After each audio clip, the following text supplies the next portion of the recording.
সেইকাৰণে এটাও যাতে ভোট নষ্ট নকৰে, এটাও যাতে ভোট তলা চাবি এয়াই দিয়ে আজমল চাহাবক নিদিয়ে, তাৰ কাৰণে সকলোকে অনুৰোধ জনাইছো।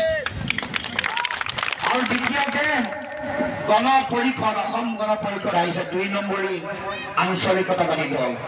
বিজেপিৰ ভায়েক, বিজেপিৰ লগত একেলগে তাৰ সপক্ষে ভোট দিছিল দিল্লীত। এই অসম গণ পৰিষদকো আপোনালোকে কোনেও যাতে ভোট নিদিয়ে, এটাও ভোট যাতে নপৰে, হাতী আৰু তলা চাবিত যাতে এটাও ভোট নপৰে, তাৰ কাৰণে সকলোকে মই আহ্বান জনাইছো। গতিকে অহা ৭ তাৰিখে দলে বলে ওলাই আহি যাতে ৰাইজে সকলোৱে ভোটদান কৰে, সকলো ৰাইজে যাতে আমাৰ মৰমৰ প্ৰাৰ্থী ৰকিবুল হুছেইন ডাঙৰীয়াক যাতে সকলোৱে দলে বলে ভোটদান কৰে, হাতৰ চিনত যাতে সকলোৱে ভোটদান কৰে, তাৰ কাৰণে সকলোকে আহ্বান জনাই অহা ৭ তাৰিখে ৰাইজে আমাক কৰা অন্যায়, অসমীয়া জাতীয় জীৱনত কৰা অন্যায়, মুছলমান ৰাইজক কৰা অন্যায়, মুছলমান ৰাইজক চাই চাই উচ্ছেদ কৰা, ইয়াৰ পৰা বেছি দূৰ নাই।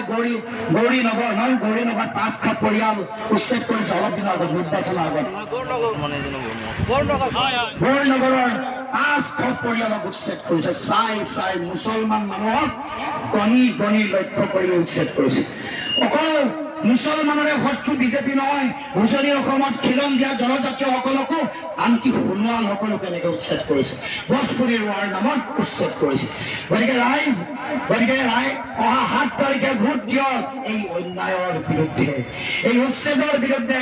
ভৰিৰ তলত গুৰিয়াই যি আইনৰ শাসন নিজে হাতত তুলিছে, জংগল ৰাজ সদৃশ পৰিৱেশ অসমত কৰিছে, তাৰ বিৰুদ্ধে অহা ৭ তাৰিখে ভোট দিব লাগিব। মূল্য বৃদ্ধি কৰি কৰ পেট্ৰল বঢ়াই, মাটিৰ খাজানা বঢ়াই, বিদ্যুতৰ মাচুল বঢ়াই, দৰৱৰ দাম বঢ়াই আমাৰ সাধাৰণ জনতাক যি অন্যায় কৰিছে, তাৰ বিৰুদ্ধে ৭ তাৰিখে ভোট দিব লাগিব।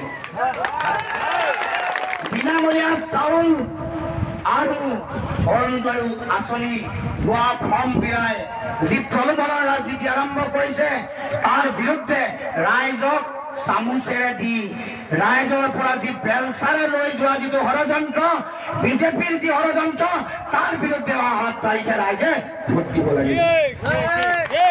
গতিকে আপোনালোক সকলোকে আহ্বান জনাইছো, আমাৰ বিৰোধী ঐক্য মঞ্চৰ চৰকাৰ হলে আপোনালোকক যে মুছলমান বুলি চাই চাই আপোনালোকক অৰুণোদয় আঁচনি ধন দিয়া নাই, বিনামূলীয়া চাউল দিয়া নাই, তেওঁলোকে বিজেপি কৰিছে নে নাই কৰা চাই চাই যে তেওঁলোকে এই যে আঁচনিৰ ধনসমূহ দিয়ে, আমি আপোনালোকক কথা দি থৈ গৈছো। ভূপেন বৰা ডাঙৰীয়া আছে, ৰকিবুল হুছেইন আছে, আমাৰ চৰকাৰ ২৬ চনত অসমত যেতিয়া হ'ব, আমি ৰঙা কোলা বগা চাই সিদ্ধান্ত নলওঁ, মুছলমান হিন্দু শিখ জৈন চাই সিদ্ধান্ত নলওঁ।